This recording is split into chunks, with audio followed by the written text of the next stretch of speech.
So BMG just finished another office hours live stream, and we've got a lot to talk about in this one. And this time around, I even had a few of my own questions answered, so that was great. So first things first, Brawlhalla has officially kicked off today with the brand new Kaya skin that you can earn for free, along with emotes and a sidekick.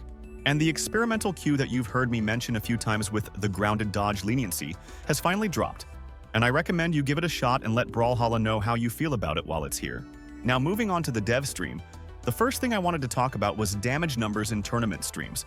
And they basically said it was a design choice not to add them on purpose, as they don't want to give you reasons to take your eyes off the action, and they'd like to keep the UI as simple as possible. Next, they said that a mode with user-generated content was not on the cards anytime soon, and the reasoning is because it changes the age rating and complicates a lot of things with stuff like moderation. They also said that in the future they're getting rid of Brawl of the Week, as the idea itself is kinda ancient and no other games do this anymore, and besides, moving forwards they'd like to do more in terms of rotating game modes instead. Like for example a new friendly 2v2 game mode that will have team damage on, sorta like a hybrid between the friendly 2v2 and the ranked versions we have now. Then I asked about a potential Mortal Kombat crossover, and they're definitely considering it, but it would obviously have to be without the extreme gore. So, if you're a huge fan of Mortal Kombat like me, never say never, but I wouldn't hold my breath. Next, they talked about something potentially coming next year. Or even a bit earlier than that, and I've talked about this before, but legends that have a signature that drops when colliding with a wall will eventually have an updated wall variant, like Val and Loki have with some of their signatures.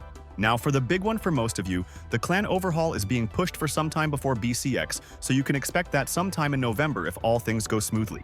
And if you've logged in since the new event update, you might have noticed this page talking all about it. Then another of my questions was answered with the possibility of anime crossovers, and they explained that the devs all love anime and it's not impossible. But you have to understand that the devs can't legally get into any of the crossovers due to things such as NDAs. And for all those who hate the fact that you have to log in every 30 days to maintain your crosslink, the devs are looking at ways to extend that amount of time, with PlayStation in particular. Next, for any Ezio mains out there, Orb Downsig is getting a buff to its hitbox. But not only that, his wall variant is also getting some love, also with a bigger hitbox. The devs also mentioned that there's no intention to make a mid-US server as the East server is quite central as it is.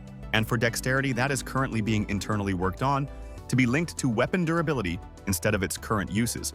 The devs showed some potential icons to better indicate how much health your weapon has in-game. And this is going to be experimented with in a queue sometime in the near future, potentially immediately after the current one goes away. Foda also mentioned that they'd rather prioritize adding new weapons every 2 years over filling every weapon combination, and they also acknowledged that doing every single weapon combination in the game would be impossible. Unfortunately, there's no plans to have a way to check which colors you have for which legend, as that would be a lot of effort to design something that's not really a problem for most people. But I'd personally like this one since I have quite the collection to scroll through. And they also discussed not having a mechanic where you'd be able to catch the opponent's or your teammate's weapon if your character also used that weapon, which I think is fair overall. What are you most excited or disappointed about? Did I miss anything? Let me know in the comments below and I'll see you guys in the next one.